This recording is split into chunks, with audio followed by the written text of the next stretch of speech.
नमस्कार और स्वागत है एक और चर्चा में। नमस्कार। आज हमारे पास है शिवानी जी की गौरा पंत जी की कहानी स्मृति कलश। जी। हमारे पास जो सामग्री है उसमें कहानी का सार है और उसका विश्लेषण भी, जो उसकी भावनात्मक परतें खोलता है, सामाजिक संदेशों पर बात करता है। बिल्कुल।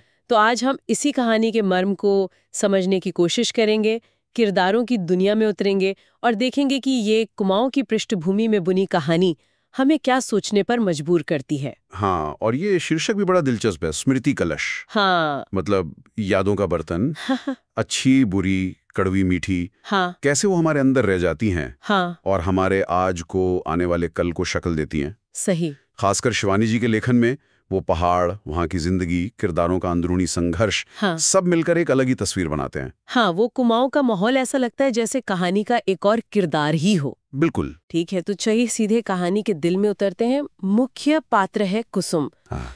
क्या खास है उसके बारे में? कुसुम कुमाऊं के एक छोटे से गांव की लड़की है। हाँ। साधारण परिवार से। पिता शिक्षक हैं, माँ घर संभालती हैं। लेकिन कुसुम साधारण होकर भी असाधारण है। उसकी आंखों में ना सपने हैं। अच्छा।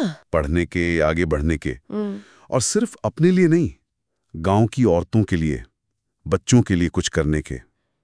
शायद एक स्कूल खोलने का सपना। अच्छा, उस दौर में तो ये बड़ी बात रही होगी। हाँ बिल्कुल, जब लड़कियों के सपनों को अक्सर अनदेखा कर दिया जाता था। और फिर नंदन आता है उसकी जिंदगी में। हाँ, नंदन गांव का ही लड़का है, पर शहर में बढ़ता लिखता है, थोड़ा संवेदनशील, थोड़ा सपनों की दुनिया में रहने वाला। और वो कुसुम की सादगी, उसकी हिम्मत, हाँ। उससे प्रभावित हो जाता है, खिंच जाता है उसकी तरफ। तो प्यार होता है। उनका प्यार पनपता है, बिल्कुल वैसे जैसे पहाड़ी नदी बहती है, धीमे धीमे पर गहरा। वो साथ में भविष्य देखते हैं, एक दूसरे को हौसला देते हैं। कुसुम को लगता है कि नंदन के साथ उसके अपने सपने भी पूरे हो सकते हैं। लेकिन कहानी में मोड़ तो आता होगा। हाँ, यही कहानी का पहला बड़ा मोड़ आता है। समाज, परिवार, ये रुकावटें। मतलब वही समाज की दीवारें, आर्थिक अंतर, गांव की बातें, परिवार की इज्जत का डर। बिल्कुल। नंदन का परिवार थोड़ा ज्यादा संपन्न है कुसुम के परिवार से, तो उन्हें रिश्ता मंजूर नहीं। अच्छा। गांव में फिर वो बातें भी बनती हैं, अफवाहें फैलती हैं कि कुसुम फंसाना चाहती है वगैरह। हाँ, कुछ वैसा ही। और इन सब दबावों के बीच नंदन शहर चला जाता है, अच्छी नौकरी के लिए। और वादा करके जाता है। हाँ, वादा करके कि वो वापस आएगा और कुसुम को ले जाएगा। लेकिन वो वादा, मुझे लगता है, टूट जाता है। हाँ। नंदन की चिट्ठियां कम होने लगती हैं। फिर खबर आती है कि उसने शहर में सगाई कर ली। ओहो, ये तो कुसुम के लिए बहुत बड़ा झटका होगा। बिल्कुल, एक बड़ा आघात। और यहीं पर वो स्मृति कलश का जिक्र आता है। सही कहा आपने। अच्छा, यहीं से। हाँ, कुसुम टूटती जरूर है, पर बिखरती नहीं है। वो क्या करती है, नंदन से जुड़ी यादें हैं, उसके वादे, उसका चेहरा, उन सबको अपने मन के एक स्मृति कलश में जैसे सहेज लेती है। ये वो पल है जहां वो तय करती है कि ठीक है, प्यार में धोखा मिला, पर वो इसे अपने सपनों पर हावी नहीं होने देगी। मजबूत इरादा। हाँ, लेकिन उसकी मुश्किलें वो यहीं खत्म नहीं होती। अच्छा, और क्या होता है? परिवार का दबाव बढ़ता है शादी के लिए। हाँ, ये तो होता ही है। और उसे मजबूरी में एक अधेड़ उम्र के विधुर व्यापारी से शादी करनी पड़ती है। ओह, ये तो मतलब उसके सपनों पर जैसे ताला लग गया होगा। हाँ, ऊपर से देखने पर तो ऐसा ही लगता है। उसका पति, उसका मिजाज थोड़ा सख्त है। वो कुसुम को बस घर चलाने वाली समझता है। उसके सपनों की कोई कद्र नहीं। बिल्कुल नहीं। लेकिन कुसुम वो अंदर ही अंदर लड़ती रहती है, हार नहीं मानती। कैसे? वो चुपके चुपके बच्चों को पढ़ाती है, औरतों को सिलाई कढ़ाई ऐसा कुछ सिखाती है। ये उसका अपना तरीका है, अपने सपनों को जिंदा रखने का, उस स्मृति कलश में जो उम्मीदें कैद हैं उन्हें बचाने का। ये हुई ना बात। और फिर कहानी में एक और बड़ा ट्विस्ट आता है, नंदन की वापसी, है ना? हाँ, नंदन वापस आता है, और वो भी हारा हुआ। हारा हुआ मतलब? उसकी शहर वाली सगाई टूट चुकी है। अच्छा। वो कुसुम से माफी मांगता है, कहता है कि उसके बिना जी नहीं सकता, साथ चलने को कहता है। लेकिन अब तो कुसुम शादीशुदा है और शायद वक्त भी बदल चुका है। हाँ, वक्त बदल चुका है और कुसुम भी बदल चुकी है।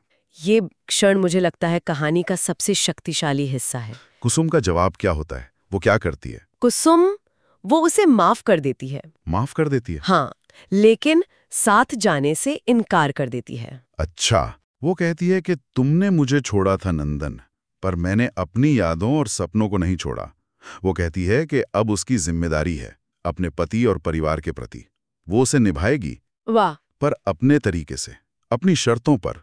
ये उसकी हार नहीं है, ये उसके आत्मसम्मान की जीत है। सही बात। वो दिखाती है कि उसकी पहचान किसी पुरुष के साथ होने या न होने से नहीं बनती। बिल्कुल। तो यहाँ से कुसुम अपने सपनों को दोबारा कैसे खड़ा करती है? क्या उसे कोई मदद मिलती है? वो अपनी मेहनत से गांव में एक छोटा सा स्कूल शुरू करती है। अकेले? हाँ।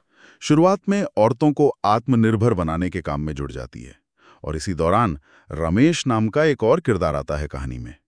रमेश, वो कौन है? एक सीधा साधा मेहनती आदमी, संवेदनशील, जो कुसुम की हिम्मत की, उसकी इज्जत करता है। वो उसे समझता है। अच्छा। वो शादी का प्रस्ताव भी रखता है कुसुम के सामने।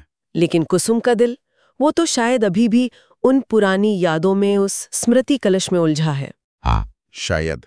वो रमेश को एक अच्छा दोस्त बनाती है, एक सहयोगी, पर शादी से इनकार कर देती है। और नंदन, उसका क्या होता है? नंदन भी गांव में ही रहता है और कुसुम के स्कूल में मदद करता है, बस एक सहयोगी के तौर पे, शायद अपने किए का प्रायश्चित करते हुए।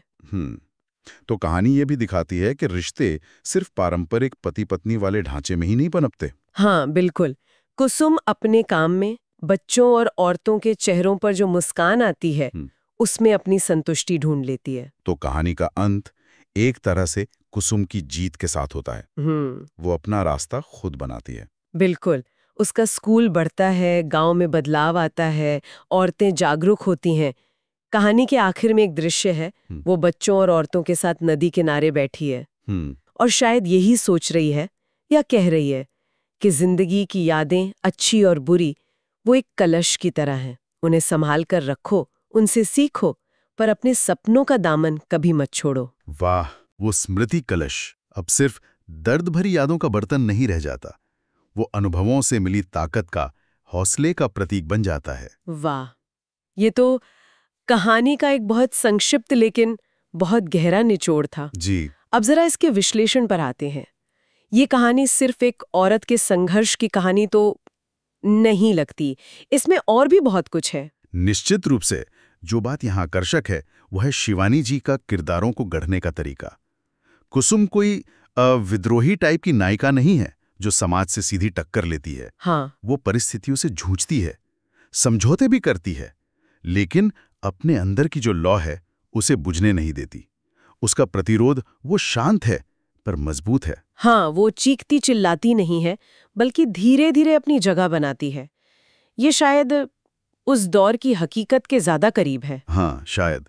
कहानी शुरू तो होती है प्रेम की असफलता से, लेकिन ये प्रेम कहानी से कहीं ज्यादा आत्मसम्मान की कहानी बन जाती है, आंतरिक शक्ति की, अपने उद्देश्य को पाने की कहानी। सही। और शिवानी जी ये भी दिखाती हैं कि संतुष्टि या खुशी वो सिर्फ पारंपरिक पारिवारिक जीवन या रोमांटिक प्रेम में ही नहीं मिल सकती।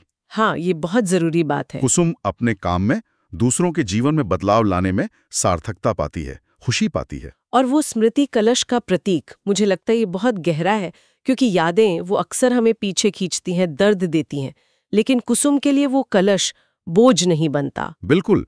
ये कहानी यादों के साथ हमारे रिश्ते पर भी सवाल उठाती है। कैसे? कि क्या हम अतीत के कैदी बनकर रहते हैं या उसे एक सबक की तरह इस्तेमाल करके आगे बढ़ते हैं? कुसुम अपनी कड़वी यादों को नकारती नहीं है, वो उन्हें स्वीकार करती है और शायद उन्हीं से अपने वर्तमान और भविष्य को मजबूत बनाने की प्रेरणा लेती है। तो वो कलश उसकी ताकत का स्रोत बन जाता है, कमजोरी का नहीं। बिल्कुल, ताकत का स्रोत। ये भी दिलचस्प है कि नंदन, जिसने उसे छोड़ा था, वो आखिर में हारा हुआ लौटता है, जबकि कुसुम, जिसे छोड़ा गया था, वो ज्यादा मजबूत बनकर उभरती है। क्या ये नियति का खेल है या किरदारों के अपने चुनाव का नतीजा? मेरे ख्याल से ये किरदारों के चुनाव का नतीजा ज्यादा है। अच्छा। नंदन शायद सामाजिक दबाव या शायद अपनी महत्वाकांक्षाओं के आगे झुक गया, जबकि कुसुम ने धोखे के बाद भी अपने मूल सपनों और अपनी गरिमा को नहीं छोड़ा। सही। उसने परिस्थितियों को अपने ऊपर हावी नहीं होने दिया, बल्कि उनसे लड़कर अपना रास्ता बनाया। कहानी ये भी दिखाती है कि सच्ची ताकत वो बाहरी सफलता में नहीं है, वो आंतरिक मजबूती में है, अपने मूल्यों पर टिके रहने में है। और कुमाऊं की पृष्ठभूमि, उसका क्या असर है कहानी पर? कुमाऊं की सादगी, प्रकृति की निकटता, वहां के जीवन की अपनी चुनौतियां, ये सब कहानी को एक एक प्रामाणिकता देते हैं। हाँ। वो पहाड़ी माहौल कुसुम के शांत लेकिन दृढ़ चरित्र को और उभारता है। ऐसा लगता है जैसे पहाड़ों की स्थिरता, नदियों का धीरज, वो उसके व्यक्तित्व का हिस्सा बन गया हो। शिवानी जी का लेखन अक्सर जगह और किरदार को एक दूसरे में गूंथ देता है। सही कहा। तो अगर हम आज के संदर्भ में देखें, आज की जिंदगी तो बहुत अलग है। इस कहानी से क्या लिया जा सकता है? अगर हम इसे बड़े परिप्रेक्ष्य से जोड़ें तो कहानी आज भी उतनी ही प्रासंगिक है। कैसे? देखिए, आज भी लड़कियों को, औरतों को अपने सपनों के लिए लड़ना पड़ता है, भले ही लड़ाई का रूप बदल गया हो। हाँ, ये बात तो है। सामाजिक दबाव आज भी हैं, शायद पहले से ज्यादा सूक्ष्म हो गए हैं। ये कहानी याद दिलाती है कि असली आजादी, असली संतुष्टि वो अपने पैरों पर खड़े होने में है, अपना उद्देश्य खोजने और उसे पूरा करने में है, न कि सिर्फ दूसरों की उम्मीदों पर खरा उतरने में। और ये विचार कि संतुष्टि के कई रूप हो सकते हैं, ये भी बहुत महत्वपूर्ण है। अक्सर समाज सफलता या खुशी को बहुत सीमित दायरों में देखता है, जैसे शादी, बच्चे, पैसा। बिल्कुल, और कुसुम का जीवन इस सीमित दायरे को चुनौती देता है। वो पारंपरिक अर्थों में सुखी शायद न लगे, पर वो संतुष्ट है, सार्थक है। वो दिखाती है कि जीवन में सार्थकता दूसरों के जीवन में सकारात्मक बदलाव लाकर भी पाई जा सकती है। ये व्यक्तिगत संतुष्टि का एक अलग, शायद ज्यादा गहरा आयाम है। और स्मृतियों वाला पहलू, आज की तेज रफ्तार जिंदगी में हम अक्सर अतीत को भूल जाना चाहते हैं, खासकर बुरे अनुभवों को। हाँ, लेकिन ये कहानी हमें अपनी यादों से भागने की बजाय उन्हें समझने और उनसे सीखने की बात करती है। अच्छा। चाहे वो कितनी भी दर्दनाक क्यों न हो, वे हमारे अनुभव का हिस्सा हैं, उन्होंने हमें गढ़ा है। सवाल यह है कि हम उन यादों को अपने स्मृति कलश में किस तरह रखते हैं। मतलब? क्या उन्हें जख्म बने रहने देते हैं या उन्हें मरहम बनाकर आगे बढ़ते हैं? कुसुम ने अपनी यादों को अपनी ताकत बनाया। ये एक बहुत जरूरी सबक है। मतलब अतीत को पकड़े भी नहीं रहना है और उसे पूरी तरह नकारना भी नहीं है। एक संतुलन साधना है। बिल्कुल, अपनी जड़ों को, अपने अनुभवों को स्वीकार करना, उनसे सीखना और फिर अपने सपनों की दिशा में आगे बढ़ जाना, यही शायद स्मृति कलश का असली संदेश है।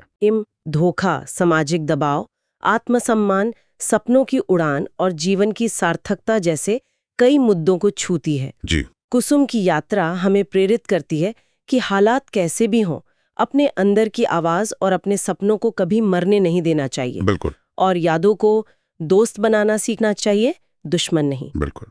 इस स्रोत सामग्री का शुक्रिया जिसने हमें इस कहानी की इतनी परतों को खोलने का मौका दिया। वाकई ये एक ऐसी कहानी जो पढ़ने या सुनने के बाद भी जहन में गूंजती रहती है। हाँ, और इसी सोच के साथ हम अपने श्रोताओं के लिए भी एक सवाल छोड़ना चाहेंगे। ये सीधे तौर पर शायद कहानी में न हो, पर उससे उभरता जरूर है कि जीवन में सच्ची संतुष्टि और सार्थकता का पैमाना क्या है। क्या ये बाहरी सफलताओं, सामाजिक मान्यताओं या रिश्तों पर टिका है, या फिर ताकत देती हैं और कौन सी हमें पीछे खींचती हैं? क्या हम ये चुनाव कर सकते हैं कि किस याद को ज्यादा अहमियत दें? गहरे सवाल हैं जिन पर विचार किया जा सकता है। इसी विचार के साथ आज की ये गहन चर्चा यहीं समाप्त होती है। अगली बार फिर मिलेंगे एक नए विषय और नए विश्लेषण के साथ। धन्यवाद। धन्यवाद।